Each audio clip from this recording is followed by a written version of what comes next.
Hi అండి, అందరికీ నమస్కారం. Welcome to my channel. It's my recipes. ఈరోజు రెసిపీ మహారాష్ట్రియన్ డిష్ అయిన సాబుదానా కిచిడి. ఈ సాబుదానా కిచిడిని ఎంతో టేస్టీ అండ్ ఈజీగా ఉండే ఈ డిష్ని ఎలా తయారు చేసుకోవాలో ఇప్పుడు వీడియోలో చూసేద్దాం. ముందుగా 250 నుంచి 300 గ్రాముల దాకా సగ్గు బియ్యాన్ని ఒక గిన్నెలోకి తీసుకుందాము. ఈ సగ్గు బియ్యం క్వాంటిటీ ఈజీగా నలుగురికి సరిపోతుందండి. చాలా లైట్ బ్రేక్ఫాస్ట్గా తీసుకోవాలన్నా కానీ సగ్గుబియ్యం మునిగేంత వరకు మాత్రమే నీళ్లు పోయండి. స్టవ్ వెలిగించుకొని ఒక మందంగా ఉన్న కడాయి పెట్టుకోండి. ఇక్కడ నేను 2 టేబుల్ స్పూన్ల దాకా నెయ్యి వేస్తున్నాను.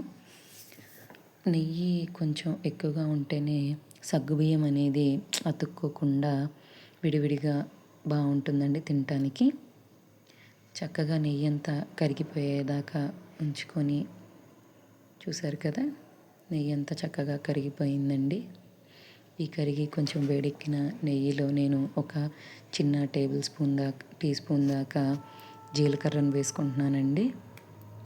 జీలకర్రను చిట్లనిచ్చిన తర్వాత ఒక సన్నగా తరిగి పెట్టుకున్న పచ్చిమిర్చి తరుగును వేసుకుందామండి. నేను ఇక్కడ ఒక పచ్చిమిర్చి తరుగునే వాడుతున్నాను. మీకు కొంచెం కారం ఎక్కువగా తినేవాళ్ళు ఎవరైనా ఉంటే 2 వేసుకోండి. అలాగే 1 ఇంచు అల్లం తరుగును వేసుకుందామండి. ఈ పచ్చిమిర్చి అల్లాన్ని బాగా వేయించుకోవాలండి, చక్కగా రంగు మారి వాసన వచ్చేంతవరకు. ఈ పచ్చిమిర్చి అల్లమేనండి ఈ కిచిడీకి మంచి ఫ్లేవర్ని ఇచ్చేది.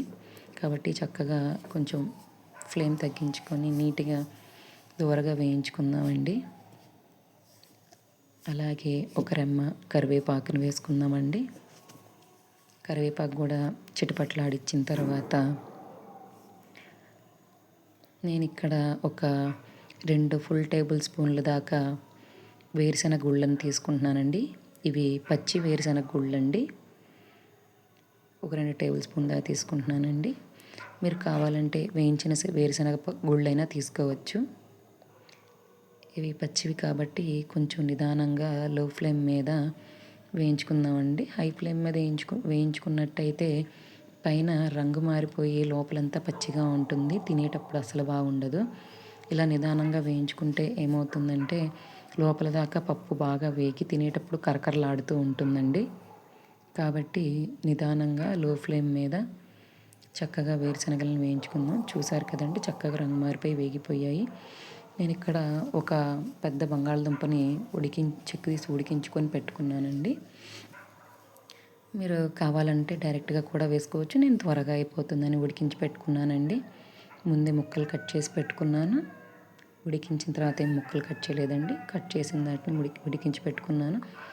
కొంచెం బంగాళదుంపలను ఉడికించి వేసుకునేటట్టయితే కొంచెం సాల్ట్ వేసుకొని ఉడికించుకోనండి, అప్పుడు చాలా బాగుంటుంది.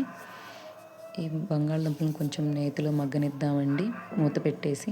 చూసారు కదా, 1/2 అవర్ ముందే నానపెట్టుకున్నానండి నేను సగ్గు బియ్యాన్ని. చూడండి ఎంత మెత్తగా అయిపోయాయో. ఇక్కడ బంగాళదుంపలు కూడా చక్కగా నేతిలో లైట్గా దూరగా వేగేసాయండి. ఎక్కువ మాడనివ్వద్దండి, దూరగా వేయించుకోండి చాలు. చూసారు కదా, సగ్గు బియ్యం అడుగున కొంచెం కూడా ఒక్క డ్రాప్ కూడా వాటర్ లేదండి. మొత్తం వాటర్ని సగ్గుబియ్యం పీల్చేసాయి. అందుకని సగ్గుబియ్యం పైన సగ్గుబియ్యం మునిగేంత వరకు మాత్రమే నీటిని పోసుకొని నానబెట్టుకోండి. ఎక్కువ వాటర్ పోసినా పిండి పిండిగా అయిపోతుంది సగ్గుబియ్యం మొత్తం కరిగిపోయి. కాబట్టి కొంచెం సగ్గుబియ్యం మునిగేంత వరకు మాత్రమే వాటర్ని పోసుకోండి. చక్కగా మనం వేసుకున్న తాలింపు మొత్తం సగ్గుబియ్యానికి పట్టేలాగా సగ్గుబియ్యంని కలిపి పెట్టుకొని మూత పెట్టుకొని ఒక 4 నుంచి 5 నిమిషాలు ఉడికించుకుందామండి. చూడండి, చక్కగా సగ్గుబియ్యం రంగు మారిపోయాయి, ట్రాన్స్పరెంట్గా అయిపోయాయండి, చక్కగా ఉడికిపోయాయి. చూసారు కదా ఎంత చక్కగా ట్రాన్స్పరెంట్గా కనిపిస్తున్నాయో సగ్గుబియ్యం. మనం 4 నిమిషాలు ఉడికించుకునే టైంలో మధ్య మధ్యలో ఒకసారి కలుపుకుంటూ ఉండండి. లేదంటే అడుగునివి మాత్రమే ఉడికి పైవి ఉడకకుండా అలా ఉండిపోతాయండి. మధ్య మధ్యలో తిప్పుకుంటూ ఉండండి, కలుపుకుంటూ ఉండండి. ఇది చూసారు కదా, చక్కగా ఉడికిపోయింది. ఇలా చక్కగా ఉడికిపోయిన సగ్గుబియ్యంలో మనం ముందుగా ఒక చిటికెడు పసుపు వేసుకుందామండి. నేను ఇక్కడ కలర్ కోసం మాత్రం పసుపు వేసుకుంటున్నాను. మీకు నచ్చితే వేసుకోండి, లేదంటే లేదు. ఇది ఆప్షనల్ కిందండి. చూసారు కదా, చాలా లైట్గా వేసాను పసుపు. తర్వాత రుచికి సరిపడినంత ఉప్పు అండి. చూడండి, నేను ఇక్కడ ఒక చిన్న టీ స్పూన్ వేసాను ఉప్పు. అలాగే ఒక హ్యాండ్ఫుల్ ఆఫ్ కొత్తిమీర అండి. కొత్తిమీర ఫ్లేవర్ చాలా బాగుంటుంది. అలాగే నేను ఇక్కడ మిరియాలని ఒక టేబుల్ స్పూన్ దాకా మిరియాల పొడి వేసుకుంటున్నానండి. నేను ముందే మిరియాలని దంచి పెట్టుకున్నానండి. మిరియాల పౌడర్ వేసుకుందాము.